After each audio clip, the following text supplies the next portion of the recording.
Hello, my name is John Higgins and I am a mechatronics major at CSU CI. Today I will be talking about accelerometers and how they provide important information about movement for both machines and living organisms.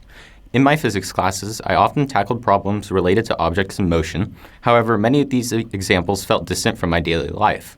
So for my experiment, I thought it would be fun to explore the acceleration of something I interact with on a daily basis, being my dog. To conduct this experiment, I used an Arduino Uno microcontroller, an SD card reader, and an accelerometer, and placed it into a small plastic container. Knowing that the box was going to be moving around a lot, I used a combination of foam and electrical tape to make sure all the electronics stayed in place.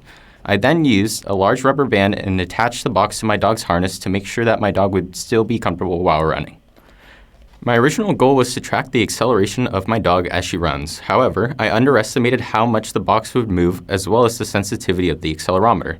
So, instead of capturing the data on my dog's movement, the data reflects how the accelerometer itself was being rocked around inside the box while my dog was running.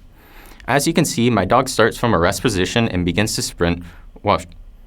While she is sprinting, you can see the box violently rocking in all directions, which can also be seen in the graphs as the magnitude of the accelerations are relatively large. Then, around 10 seconds in, my dog starts to slow down, which causes the box to shake less, thus the magnitude of the acceleration also decreases.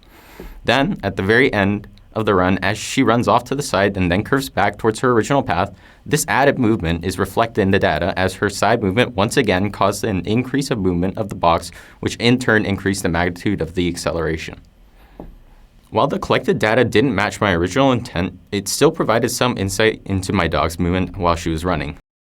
So this is due to the fact that I placed the device on her upper back. The data collected is reflective of her stride movement. As she moves one paw forward, her entire body shifts, which was the cause of the rocking motion I recorded. When she moved at higher speeds, this rocking motion was increased, which was seen in the data. Overall, this experiment was a fun experience. It was interesting to be able to collect raw data and try to interpret the results. It also taught me to consider more factors when planning future experiments, and I am looking forward to doing more experiments like this as I continue to learn more about different types of electronics as I study mechatronics at CSU CI.